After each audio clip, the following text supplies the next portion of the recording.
tous, depuis 4 ans maintenant, à l'heure on change, je dresse chaque mois le portrait de 4 acteurs de changement. Laura, chez qui nous sommes, faisait partie des premières. Qu'est-elle devenue? Comment son projet a-t-il évolué? Nous allons le savoir aujourd'hui et pour cette émission, nous avons invité Fabien, Élodie et Vincent. Bonjour à tous les trois. Bonjour. Nous avons aussi dressé votre portrait dans cette émission à l'heure on change. Et vous aussi, vous avez pas mal de choses à nous raconter sur votre parcours d'acteur de la transition. On appelle Laura? Oui, certainement.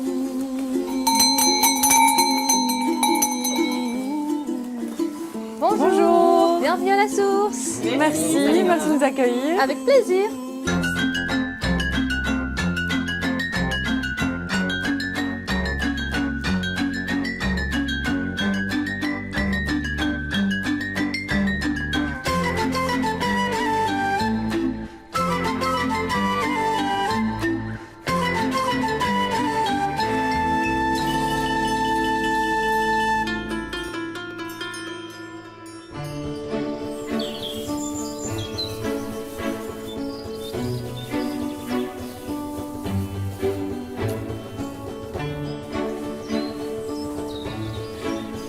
Laura, tu as du renfort aujourd'hui. Ah, c'est super, c'est super. Oui, parce c'est que important. c'est pas toujours facile de travailler comme ça.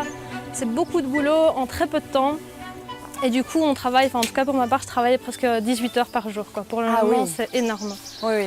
Ouais. Et Donc, tu as parfois de l'aide comme ça ponctuelle? oui, bien sûr, oui. Puis il y a des stagiaires qui viennent, j'ai pas mal de personnes qui viennent m'aider. Et aussi les personnes qui viennent acheter des légumes au potager viennent ponctuellement pour le désherbage. Donc je suis vraiment bien soutenue par rapport à ça, quoi. Et c'est indispensable pour toi, si je comprends c'est bien. indispensable, c'est indispensable. C'est vraiment beaucoup de travail, quoi. L'agriculture, c'est beaucoup de travail et on n'est pas payé assez pour pouvoir prendre un ouvrier ou pouvoir prendre un salarié. Donc c'est vraiment très chouette. Le bénévolat, c'est super important. Et tu tiens le coup, toi? 18 heures par jour, il faut être motivé par le projet. C'est ça. En tout cas, souvent, je perds un peu les pédales. Mais voilà, je sais pourquoi je le fais et c'est important, ça a du sens, quoi. En tout cas, je pense qu'il y en a un qui est content d'être venu ici aujourd'hui découvrir ta ferme, c'est Fabien. Ouais. Parce que Fabien, il rêve d'un potager collectif pour son projet d'habitat groupé. Un projet qu'il a dû revoir parce que le changement, eh bien, ce n'est pas un long fleuve tranquille.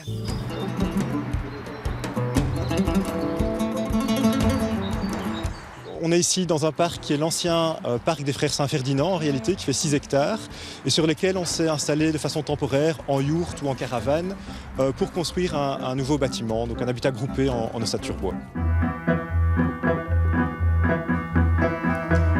C'était il y a 2-3 ans, lors de votre première visite.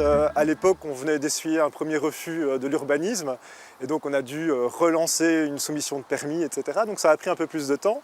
Donc la vie en yourte a dû durer plus longtemps, on a un peu réaménagé, remis des nouvelles bâches pour pouvoir vivre de façon moins précaire et resoumettre le nouveau permis que finalement nous avons obtenu. Bien sûr, entre-temps, on ne vit plus avec toutes les familles puisque un certain nombre se sont désistés, 2 familles sur 4 se sont désistées vu la longueur du projet, une naissance notamment, les finances qui évidemment augmentent à cause des frais d'avocats, d'architectes, des intérêts bancaires, etc. Mais aujourd'hui, le projet prend forme, on a le permis d'urbanisme et on va pouvoir avancer concrètement.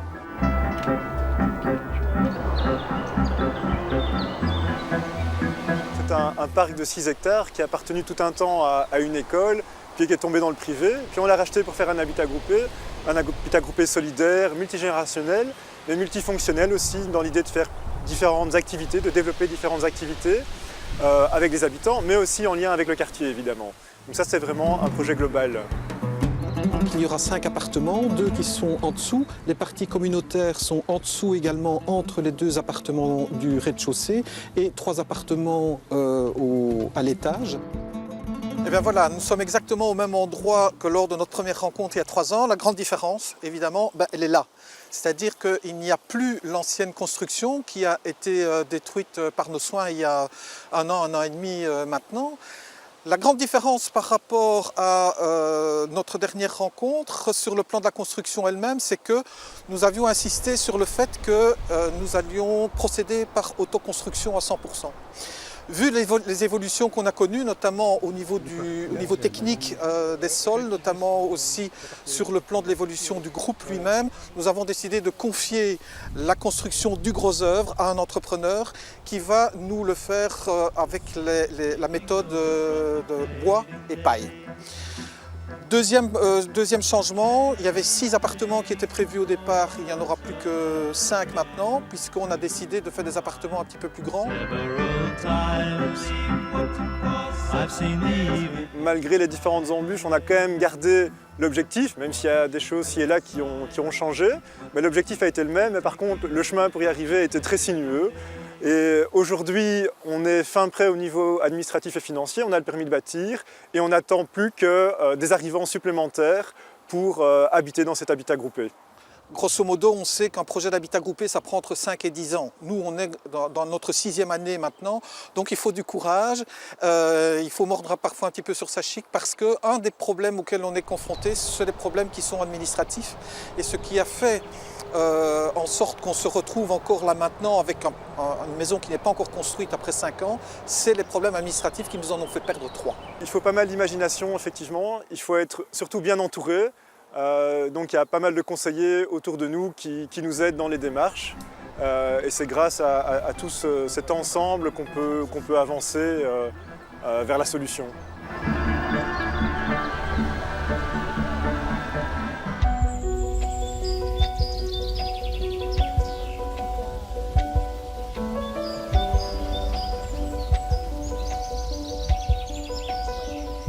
Je me demandais comment tu gérais l'azote sur le terrain. Est-ce que tu utilises des fixateurs d'azote? Est-ce que tu importes de la matière de l'extérieur? Alors, il y a plusieurs façons. J'utilise des fixateurs d'azote. Oui, il y a les pois et les fèves et les haricots. Alors, au niveau des pois, je mets toujours des courges au pied. Comme ça, dès que les pois ont fini de produire, je coupe les pois et les courges ont tout l'azote des pois. Tu prends des conseils auprès de Laura pour ton futur potager collectif? Effectivement, dans notre projet qui était aussi un habitat collectif, on a incorporé d'autres composantes et donc on a envie de vivre un peu en autosuffisance, pas complètement. Et donc on fait un potager collectif, effectivement, qui ressemble un peu de loin à ça. Donc c'est une espèce de structure en mandala. Et donc je me demande un peu comment elle gère ça, elle au niveau professionnel, et moi c'est plus au niveau particulier bien entendu, quoi. Et alors moi je me demandais aussi pourquoi ce choix de la structure mandala, alors qu'en général les maraîchers professionnels ils travaillent en ligne droite, etc. par facilité. Et donc toi tu as choisi cette difficulté en fait. C'est une difficulté et en même temps c'est une difficulté, mais en même temps c'est très agréable de travailler dans un beau jardin. Et on se voit avancer, et alors les lignes de culture sont beaucoup plus courtes et c'est beaucoup moins frustrant que d'arriver devant une ligne qui fait 300 mètres, c'est très agréable. Et alors au niveau aussi de ce mandala, on a retravaillé le jardin en escalier. Donc quand l'eau arrive, elle est vraiment calmée par ces escaliers et elle s'écoule beaucoup plus doucement.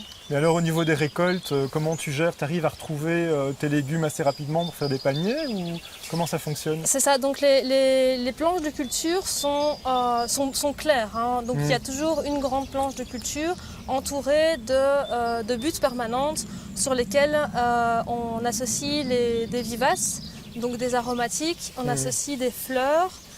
Et on associe aussi des arbres fruitiers. Donc les arbres fruitiers vont chercher des oligo-éléments qui sont profonds dans le sol. Les aromatiques, elles dégagent des odeurs qui font fuir certains insectes comme la pierride. Et alors les fleurs attirent beaucoup de pollinisateurs. Ça vous dit d'aller voir un petit peu où sont les fraises, nous en cueillir quelques-unes? Avec grand plaisir. Super, merci. À tout de suite. C'est pas évident. Les fraises, c'est les plaisirs simples de la vie, c'est tellement bon, ça me fait penser à Elodie. Il y a 4 ans déjà, elle aidait les gens à se simplifier la vie. Et aujourd'hui, elle a même publié sa méthode. Alors lorsque l'émission Alors on change est venue tourner chez moi, il y a 5 ans, j'étais au démarrage, mais vraiment au balbutiement de l'activité. C'est-à-dire qu'en fait, en réalité, je testais seulement le métier chez une personne, qu'on voit d'ailleurs dans le reportage. Salut Yolande. Comment ça va? Ça va et toi? Tout va bien. Oui, maman, oui, moi aussi. T'as un petit peu avancé? Alors le métier de home organizer, c'est l'art du désencombrement et du rangement de maison. Et donc toute mon activité s'est développée sur cet axe-là, désencombrement d'habitation. C'est vraiment le cœur du métier, c'est d'aller aider les gens dans une démarche de désencombrement de leur maison, dans une phase de leur vie où ils ont besoin de faire le point et de reprendre un peu le contrôle de leur habitation, de leur vie et d'avancer vers de nouveaux projets. Alors, le lendemain matin, j'ai une gueule de bois carabiné. C'est vraiment cette sensation-là. Alors aujourd'hui, j'ai décidé de réunir une dizaine de personnes pour leur présenter le métier de home organizing. Donc une fois par mois, depuis des années maintenant, je rencontre de futurs home organizers, en tout cas des gens qui sont en reconversion professionnelle ou avec l'envie de faire autre chose de leur carrière et qui souhaitent se renseigner sur ce métier qui est encore très peu connu. Je m'appelle Valérie Winant. Et si je suis venue aujourd'hui, c'est simplement pour prendre des informations sur le métier d'home organizer. Et voilà, c'est pour ça que je suis venue, pour avoir des réponses à certaines questions.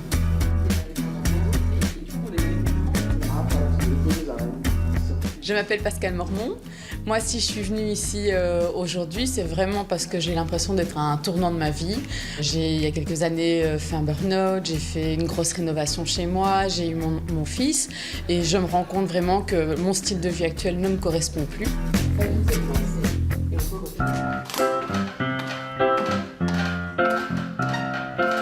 Alors moi j'ai fait le choix de n'engager personne dans mon activité, de rester en solo en tant qu'indépendante. Ça veut dire que je ne travaille qu'avec des indépendantes. C'est ça que j'ai créé aussi très vite. L'équipe avec les collaboratrices, la marque, donc c'est mon nom et mon prénom. C'était quand même déjà rentré pas mal dans la tête des gens, donc on s'est dit on va le garder. Et c'est à ce moment-là qu'est arrivée l'étape suivante où j'ai écrit ma méthode. C'est-à-dire que je me suis dit si je veux pouvoir l'enseigner correctement à de futures collaboratrices et si je veux former des gens et leur apprendre comment faire chez eux, donc vraiment leur partager ce savoir, il faut que je le structure. C'était très clair dans ma tête et c'était pas du tout mis sous format papier.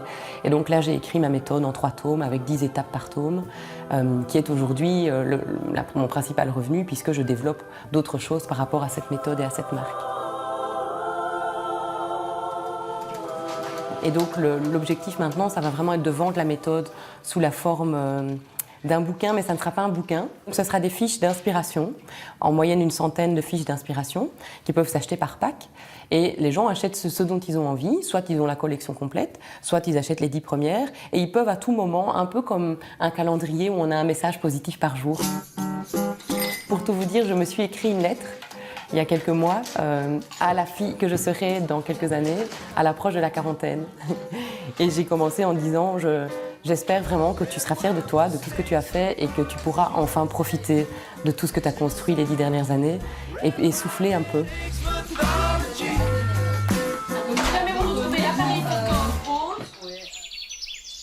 Ça alors, c'est incroyable.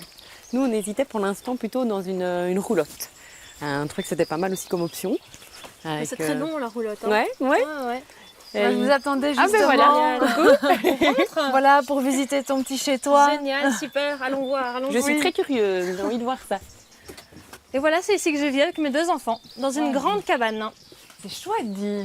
Ouais, c'est vraiment un super endroit. Je regrette pas du tout. Ils doivent aimer, hein. Ouais, ils adorent, vraiment, c'est très chouette. Qu'est-ce que t'en penses, Élodie? Moi, je ça me te dis plairait? que cette yourte est rangeable en quelques heures à peine. Oui, Je vois la effectivement. superficie et le peu d'affaires qu'il y a et je me dis qu'en fait, c'est super facile parce que le jour où tu as envie de mettre un grand coup de rangement, ça te prend une journée, c'est bon. Ouais, C'est réglé pour toute l'année, quoi. Mm. Alors qu'il y a des gens qui prennent des années pour arriver au bout du rangement de leur maison. Donc moi, c'est ça qui me plaît. Il y a vraiment que l'essentiel ici, quoi. Vraiment un lit pour dormir, de quoi se faire à manger et c'est tout, quoi. De quoi se couvrir et c'est tout. Exactement. Et ça, c'est important pour s'alléger le quotidien, non? Quand tu travailles déjà beaucoup, ne pas consacrer trop de temps à sa maison, c'est important pour toi. Exactement, ouais. Comme ça, j'y vois clair, tout de suite. Tu as déjà évalué le temps que tu passais chez toi concrètement en fonction des saisons? Ouais, c'est ça, en été, je pense que je dois passer moins d'1 heure, quoi. Moins d'1 heure par jour, juste le soir, venir manger avec les enfants, les mettre au lit, et le matin, juste le temps de prendre le petit déjeuner, et hop, on est parti. Oui. Et moi, ça me fait penser à l'importance du rôle de la maison, en fait, qui était la grotte de nos ancêtres, hein, qui servait à ça et qui ne servait pas à tout le reste. Et aujourd'hui, on a oublié complètement ça. Hein. Et donc, pour finir, on encombre tellement son habitation qu'on n'aime plus être chez soi et qu'on la fouille. Toi, c'est l'inverse. Tu viens ici pour te poser et pour dormir. Et voilà, c'est ça qui est bien. Et ça te plairait, toi, justement, de vivre dans un endroit comme celui-ci? Moi, ça me plairait de réduire vachement le nombre de mètres carrés que j'ai à la maison pour partir vers un logement différent et plus petit. On a un peu des doutes par rapport aux enfants qui sont bruyants, qui ont plein d'énergie. Donc, on se tracasse un peu comment est-ce qu'on va faire pour les supporter dans un espace plus petit. Donc, c'était aussi une question intéressante à poser à Laura. C'est comment tu fais pendant l'hiver quand... Il faut être créatif, hein. Il faut être créatif, ça c'est sûr. Après, on a des jeux de société à tir à gogo et voilà, on essaye de jouer ensemble. Ils participent à la cuisine. Donc on vit tous ensemble, donc on ne peut pas à un moment donné dire va dans ta chambre et claquer la porte, quoi. Il n'y a pas de porte. C'est vrai. Donc ça règle le problème, c'est qu'il faut régler le conflit jusqu'au bout, quoi. Et pour toi, j'imagine que c'est plus facile de vivre dans un petit endroit comme ça, pas fort encombré, parce que comme tu es fort occupé par ta vie professionnelle, ben du coup c'est plus facile à la maison, donc t'as pas trop d'entretien. C'est ça, pas trop d'entretien, et puis ça reste fonctionnel, quoi. Donc c'est vraiment un endroit où je viens et je me repose dedans, quoi. Donc je peux pas, j'ai pas envie d'avoir quelque chose qui me prend en plus de l'énergie à ranger, à nettoyer. C'est vraiment très fonctionnel. Ben, s'alléger d'un poids, c'est ce que Vincent a fait en quittant avec fracas son poste de directeur financier. J'ai perdu ma vie à la gagner, nous disait-il à l'époque. Aujourd'hui, je pense qu'il s'est bien rattrapé.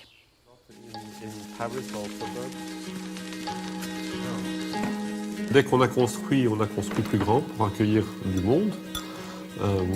Mais depuis que les enfants sont partis, c'est devenu un peu plus intense puisque les chambres s'y libérant, on a décidé de les louer en chambre d'hôte. Phyllis, je te présente Ariane. Hein, vous n'êtes pas encore croisés, mais voilà, Ariane vient régulièrement. Et voilà. Mais on n'a pas envie d'avoir une maison vide. Et donc, ça nous a toujours plu d'avoir des gens qui viennent à la maison. On voyage un peu en restant à la maison, ce qui est assez agréable parce qu'on découvre plein de choses et on découvre des gens. Oui. Avec les fraises, hein. La maison, c'est un havre de paix parce que voilà, il fait calme, on se sent bien. C'est inspirant, c'est pour ça qu'on a régulièrement des activités aussi professionnelles, des collègues ou du coworking. Ah oui. Et il y a 95 qui et mon épouse et moi, on aime bien cultiver cela. Ça fait partie de notre quotidien, c'est nous. Et donc voilà, je suis devenu administrateur bénévole d'Eco-Crédit Belgique, puis d'Eco-Crédit International.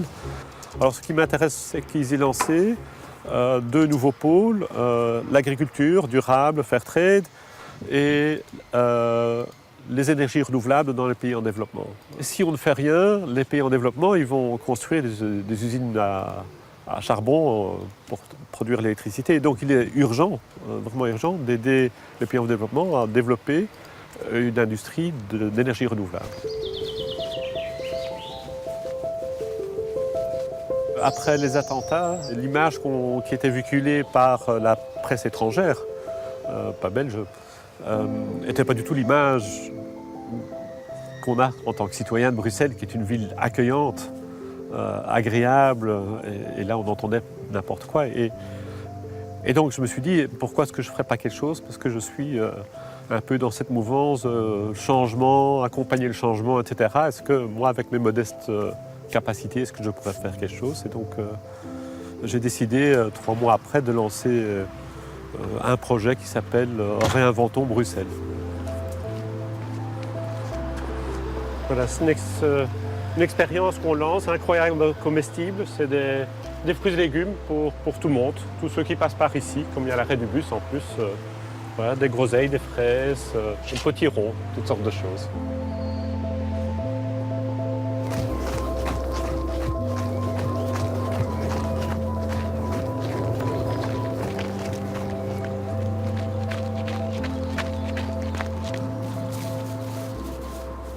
Bien, voilà un des nombreux potagers urbains de Bruxelles. Une des initiatives reprises en Réinventons Bruxelles, comme des centaines d'autres. C'est vraiment génial qu'il y ait ça pour les citoyens à Bruxelles.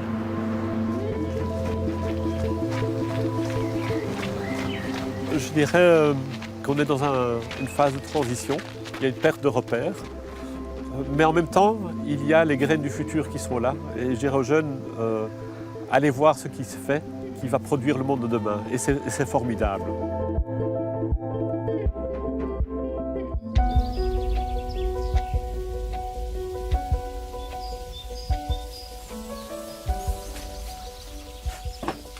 Ah, ils sont beaux tes plants de tomates là. Ah oui, merci, ils sont bien réussis cette année. Oui, c'est pas qu'on est passé. J'en prendrais bien 10, je sais pas comment, et des épinards, mais comment est-ce que je fais? Alors, comment ça fonctionne ici? En fait, ça fonctionne sous le système de l'autocueillette. C'est-à-dire que quand tu arrives, tu regardes ce qu'il y a au tableau à vendre. Et après, tu vas chercher ce qu'il te faut dans le jardin ou en plan.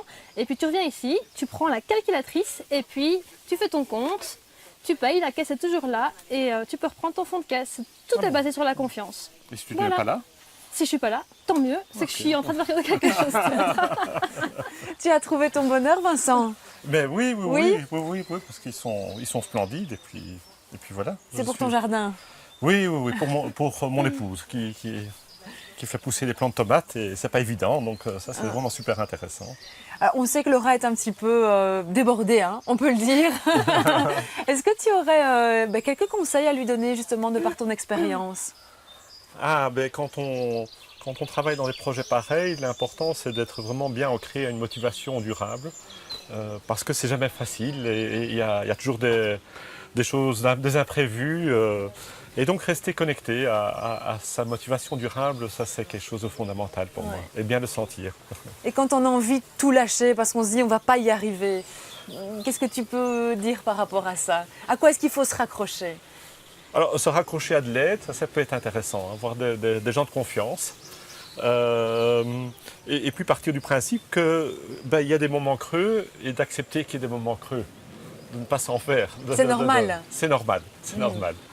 Alors il faut évidemment une remontée, mais les creux font partie du parcours intérieur. Il n'y a pas de parcours rectiligne, ça n'existe pas, malheureusement. Tu étais contente de rencontrer Vincent aujourd'hui? Ouais, c'était très chouette. Très belle personne. Et vice-versa, moi je suis vraiment épaté par les jeunes qui entreprennent ce genre de parcours. Si j'avais pu, mais j'ai pas de regret, hein, mais si j'avais pu faire tout ce que font ces jeunes, même si je vois que c'est pas évident. Ouais.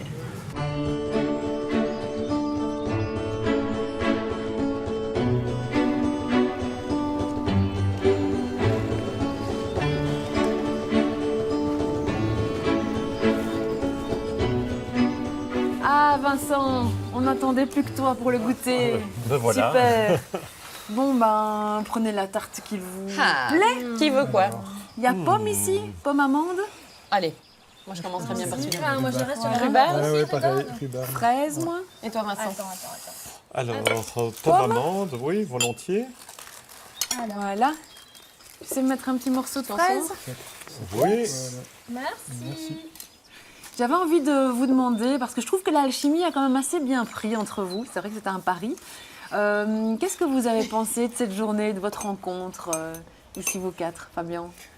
Déjà qu'on remarque beaucoup de similarités. Alors les projets sont très différents, ils sont tous très différents, mais en fin de compte, il y a quand même des dénominateurs communs qui reviennent, comme par exemple la collaboration avec les gens du projet ou pas, en fonction des projets, et puis tout ce qui est aspect communication vers l'extérieur aussi, qui est souvent, enfin pas pour tous les projets nécessairement, certains se sont très bien débrouillés, mais d'autres beaucoup moins. Et donc voilà, ça c'est pour moi les deux dénominateurs communs. Elodie, tu as beaucoup appris de Laura, par exemple. Vous avez Je trouve ça très beaucoup rassurant. parlé aujourd'hui. Très rassurant, très inspirant, parce que moi je me dirige vers ce genre de vie aussi et j'ai l'impression d'être un peu toute seule à devoir défendre ce genre d'idées. Et donc le fait que quelqu'un l'ait déjà fait et vive très bien et soit tout à fait saine dans sa tête, dans sa vie, ça me rassure. Je me dis qu'en fait je suis pas folle. Et que c'est réalisable surtout, parce qu'on a l'impression quand on entend un peu les gens autour qu'on est un peu pris pour des extraterrestres par moment quand même. Tu penses ça aussi, Vincent? Ah oui, tout à fait. C'est un peu, moi je vous appellerais les entrepreneurs de la transition. Et quand on est différent des autres, c'est un peu complexe, parce que quand on fait les choses différemment, voilà, ça donne un positionnement un peu différent par rapport à son entourage proche, etc. Donc je crois qu'il faut une bonne dose de courage et j'admire les plus jeunes, parce que je suis un peu plus âgé, j'admire les plus jeunes vraiment, hein, vraiment profondément pour le parcours. Hein. C'est vraiment beau. Laurent ne t'a pas fait perdre trop de temps aujourd'hui? Non, pas du tout. C'est une joie pour moi toujours d'accueillir des gens ici et de pouvoir partager l'expérience que je vis. Parce que c'est pas toujours simple de vivre dans l'alternative, c'est pas toujours facile, c'est pas toujours beau. Et de pouvoir partager avec l'extérieur et de le dire, eh ben, ça me fait vraiment du bien, quoi. Est-ce que vous avez l'impression tous d'avoir trouvé votre voie aujourd'hui? Oh, grande question, parce qu'elle n'arrête pas de changer. J'allais justement dire, en fait, il n'y a pas de voie rectiligne, et quand on entend chacun de nous, eh bien, voilà, c'est ça qui est intéressant. C'est pas en une fois, voilà, c'est ceci, puis je vais là. Non, c'est un chemin. C'est sans cesse, c'est en reconstruction. Voilà, oui, c'est assez frappant qu'on a tous ce même genre de, voilà, de parcours en zigzag, mais tout de même avec une vision. Hein, mais... Il y a un point à viser, comme tu disais tout à l'heure, hein, mais après, bon, pour l'atteindre, c'est pas toujours droit. Et c'est ça qui est chouette. Parce que si on était 100% dans son projet, ça n'irait plus. En ce qui me concerne, je dois un peu respirer, faire plein d'autres choses. Parce qu'il y a plein d'éléments, par exemple, qui prennent du temps simplement parce qu'on n'en est pas... c'est pas dans nos mains, l'urbanisme dans mon cas, par exemple. Donc là, il y a des temps d'attente, et puis voilà. Et donc, il faut savoir rebondir et vivre, faire plein d'autres choses en parallèle, en fait. Eh bien, je vous remercie tous d'avoir accepté notre invitation. Merci aussi à Laura, bien sûr, de nous avoir accueillis chez elle. Et puis, merci à vous de nous avoir suivis. Et n'hésitez pas à partager vos histoires de changement et de transition sur notre page Facebook. Quant à moi, je vous dis au revoir.